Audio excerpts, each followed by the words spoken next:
In 1849, Francoise Edgeworth was born in the Auvergne, a region in southwest France. She was the daughter of Colonel Jean Edgeworth in the French army. There are few details about Francoise's early life. A daughter of a colonel growing up in the prosperous French Second Empire, she would have had a comfortable bourgeois life. What is irksome is that we do not know the circumstances and influences in Francoise's early life that produced this socially aware woman with a revolutionary outlook. It is fair to say that Francoise must have moved in free-thinking intellectual circles in order to meet her husband Antonio Edgeworth. The Edgeworth family were exceptional in their political and social thinking. Some ideas so revolutionary that they were, even to this day, dubbed eccentric. So the marriage of Francoise and Antonio was a meeting of like-minded individuals. It was sometime after their marriage in 1877 that they left Italy and returned to Ireland to live in Edgeworthstown house. Antonio took up his duties of landlord and running his estate, but being an Edgeworth, he was far more involved in his tenants' welfare that wasn't practiced by other landlords at the time. They did not have any children, and we find mention of Antonio in the vestry ministry books of Mottram Church of Ireland parish, that he was a very active member of the church, that he was willing to subscribe £10 annually towards a stipend for a clergyman in the parish. He's listed as a synod member and a parochial nominator, so he was quite active in his parish and in his church. And he was listed, he's a member of the Grand Jury of County Longford. And in the list, which I'm told is ordered according to their rank in the county, he is number 3 on the list of the last Grand Jury of County Longford.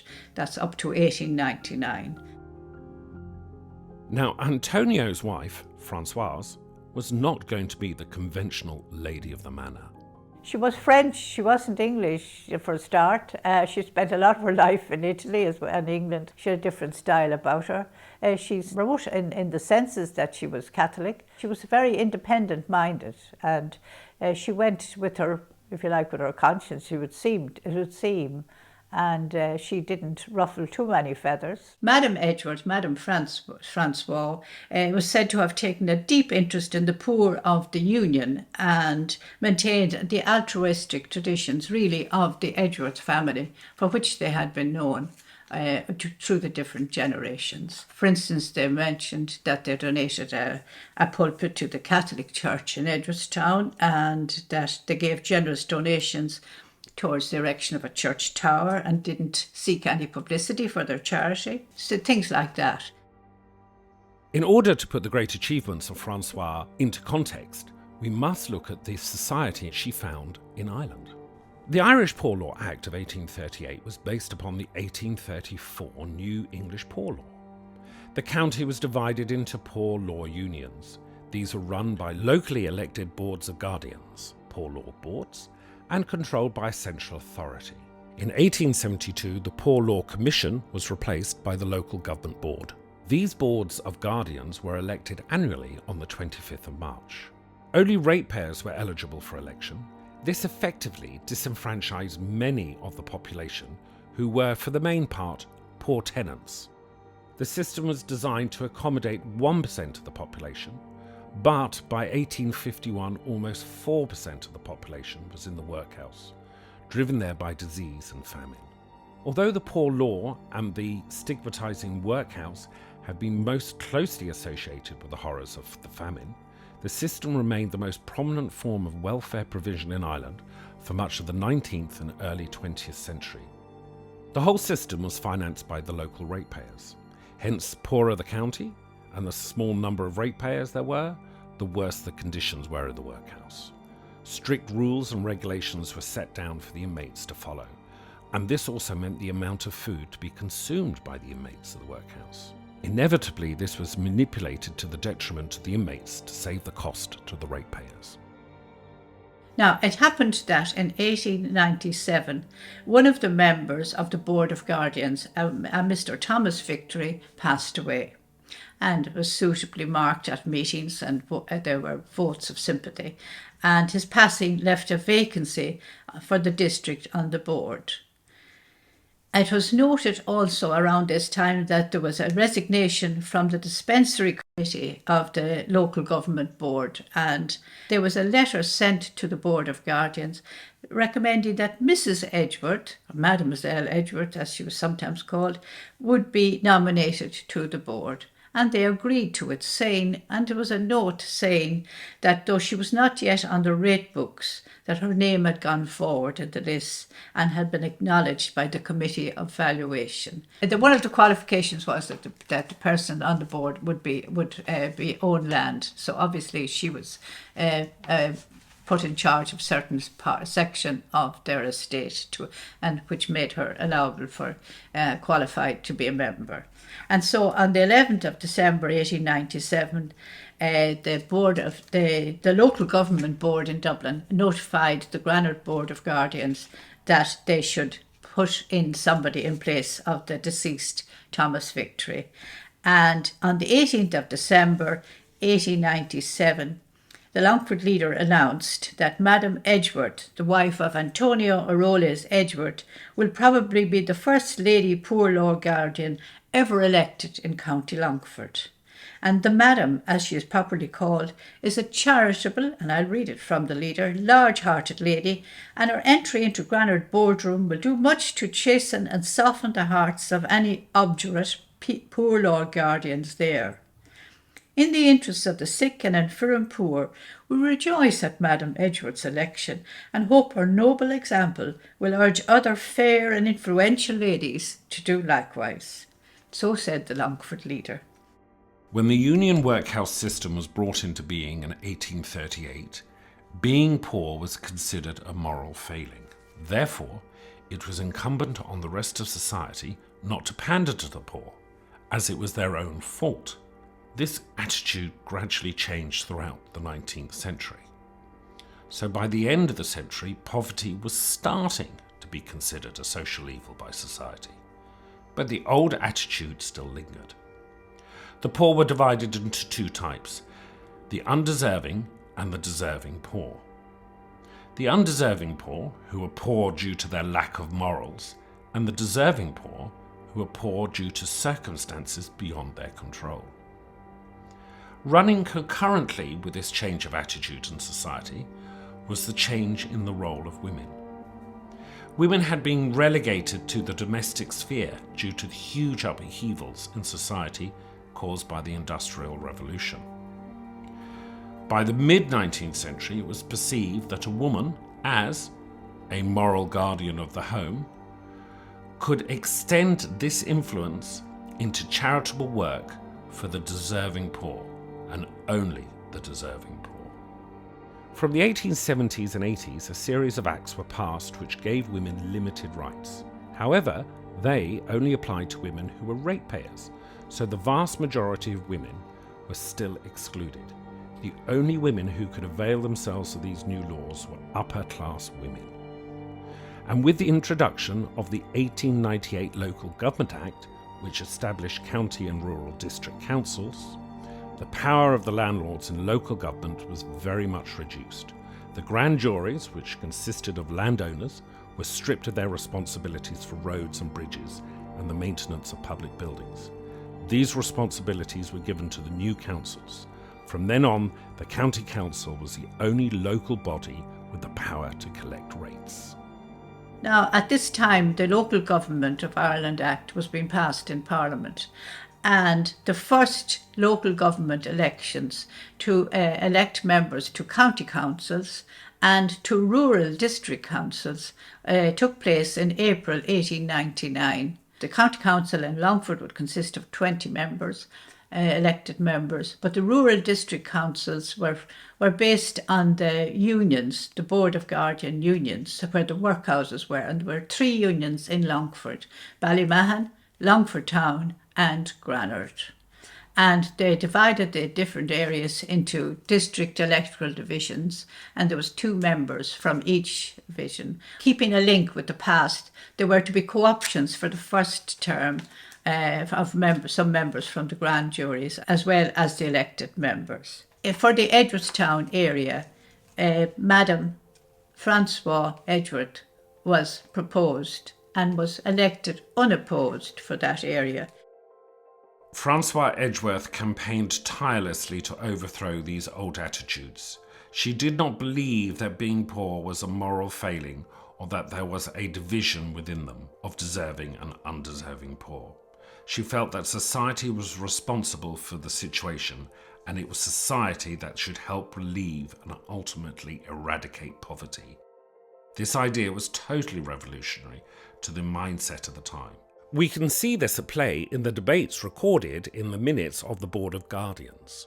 It was noted indeed, and there were satirical pieces in the local papers, in the Longford Leader and the Cavan Celt, about Madam and Mr. Edgeworth being in political opposition. And some said that she showed great intelligence in opposing her husband for what he had done. Mr. Edgeworth would have embraced Home Rule, and in that way he would be going against what would have been up to now their traditional stance. Whereas Madam Edgeworth remained, if you like, a unionist. And so in one little satirical piece in the Longford Leader that said, "A report from Edgeworthstown district has reached me that Mr. Edgeworth has a strong person canvassing against him. Mrs. Edgeworth, sensible woman."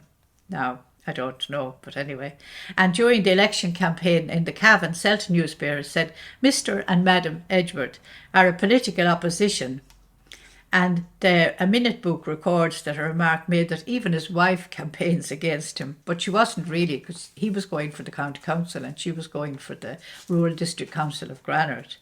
And so at the first district council meeting in Granard on the 15th of April 1899, there was a great turnout. There were 65 members of this rural district council, and the newspaper said that there was a staggering 72 members present of the 74 elected to the rural district council.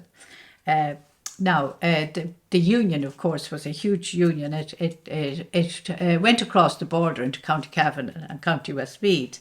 But Madam Francoise Edgeworth, the unionist candidate, and the nationalist candidate, Patrick Cullen, were elected unopposed for Edgeworthstown. And then at the first meeting, when it came to proposing a chairman, Mr. John Kenny of Lissanure was elected chairman at the first meeting. But there was a contest for vice chairman. Mr. Patrick Higgins was proposed, and Madam Francoise Edgeworth was proposed as vice chair. And after a recount, by one vote, Patrick Higgins defeated Madam Edgeworth for the position of vice chair. So while she was a very popular lady, the men were holding on to the power, I think, in Granard. Right. And they met weekly as guardians of the workhouse, and they ruled on a wide variety of things, on health and welfare, public health and sanitation. The workhouse, of course, was their biggest responsibility. Public health, sanitation, public water, all that was all part of their graveyards, parish pumps and all that. The phrase parish pump politics, the provision of public water supply was very important. So it was parish pump politics was very real. And over the 3 years, Madam Francoise Edgeworth rarely missed a meeting of the Rural District Council and the Board of Guardians, which were ran simultaneously for the first time. And she was a lively contributor to debates. And frequently we saw that she supported motions. Now, I did notice that she seldom proposed a motion, but she was very quick to second it. I think that was probably one of these gender things where it was just not the thing for a lady to be telling the men what to do. The idea that the poor should live off the rest of the community was abhorrent. So the formulation of an appropriate diet for Ireland's workhouse inmates was a matter with which the Poor Law Commissioners grappled for many years. The workhouse had to be run on the principle of less eligibility. This meant that workhouse conditions were never to be better than those enjoyed by a labourer outside. But this was particularly difficult to apply to a population whose ordinary diet was often barely above subsistence level. The initial proposals for the workhouse diet comprised a breakfast of stirabout, an oatmeal porridge, and milk, with a dinner of potatoes and milk. However, penny-pinching officials would often cut this recommended diet to virtually nothing. She looked, for instance, for a better quality of clothing for children in the workhouse and the provision of new milk instead of buttermilk for the children. And at one stage, a Mr. Higgins reminded Madam Edgeworth at a meeting that it was the ratepayers of the area that were paying for this, and that she was representing. And this is what she replied. She said, "We have nothing to say to the ratepayers till we get these people attended to first." And in May 1900, she complained about the butter supplies not being fresh. And about during a debate on the compulsory notice of disease, she objected to the board paying for a doctor's substitute. She queried his illness because she had seen him out on his bicycle, and she wondered that could he not attend to his patients if he was able to go on his bicycle. In 1805, an Act of Parliament established a system of dispensary doctors. These doctors were solely concerned with the poor. The system was supported by voluntary donations and local taxation. However, as we shall find out, this was a far from perfect system. The dispensary doctor was appointed by local government. In the early 19th century, this meant the grand jury. After 1838, it was the Poor Law Union Guardians who made the appointments. All applicants for the post of dispensary doctor had to stand for election. This system of election came in for a lot of criticism, being subject to the whims of local politics. One election of a doctor in Kilkenny in 1828 came down to an ugly sectarian confrontation between Catholic and Protestant ratepayers. Dr. Robert Collis, in his book The State of Medicine in Ireland, 1943, described the dispensary service as it was in the 19th century. Each dispensary was governed by a board of guardians. A Carmichael essayist of the time described these committees as among the lowest form of life. The guardians in those days elected the doctor, and every form of graft, religious fanaticism, nepotism was the rule of these elections. The Poor Law Guardians had to codify who was entitled to care from the dispensary doctors. To attend the dispensary, one needed to have a colour-coded ticket dispensed by the committee. A black ticket entitled the holder to be treated at the dispensary itself, while red allowed the patient to be visited by the doctor in his or her home. While such tickets were supposed to be free, being under the control of what was effectively a local political body dominated by landlords and businessmen, there were perhaps unsurprisingly widespread allegations of corruption and favouritism in the dispensing of tickets.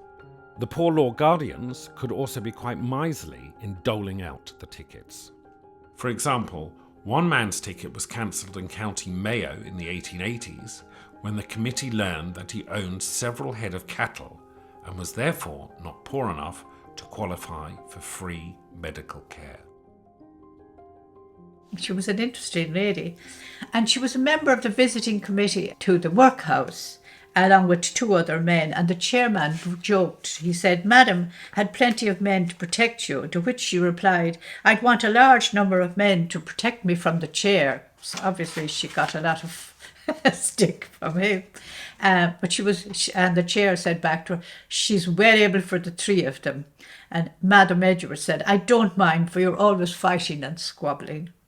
And she was reported to have made a request for that the food that the men were being given be changed.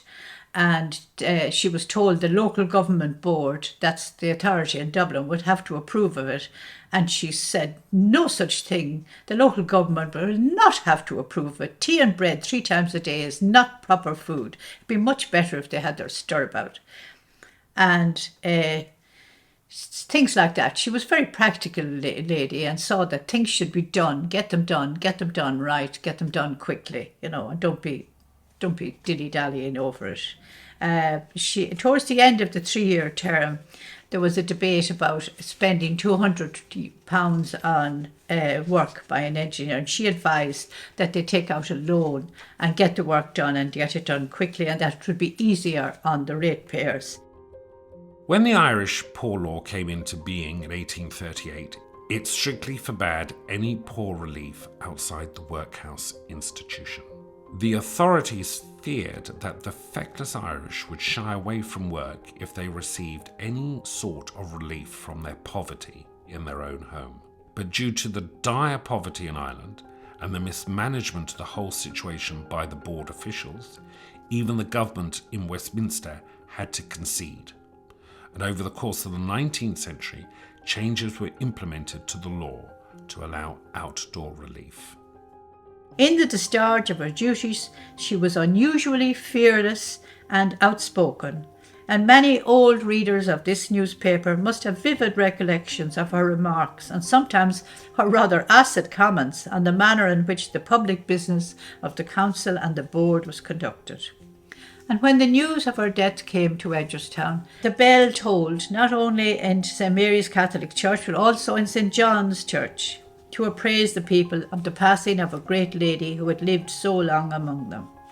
And at First Mass on Sunday, Canon O'Hara described her as a gracious and charitable lady, which was a well-deserved tribute to the deceased lady, who never forgot the poor among her husband's tenants and who gave employment to many. And during her time in Edgeworthstown, Madam Edgeworth displayed in marked manner the business acumen and the freedom from snobbery that has made the French nation what it is today, one of the most thrifty and prosperous of European peoples. May she rest in peace. And that ended the story of Madame Francoise Edgeworth and her husband Antonio Aroles Edgeworth.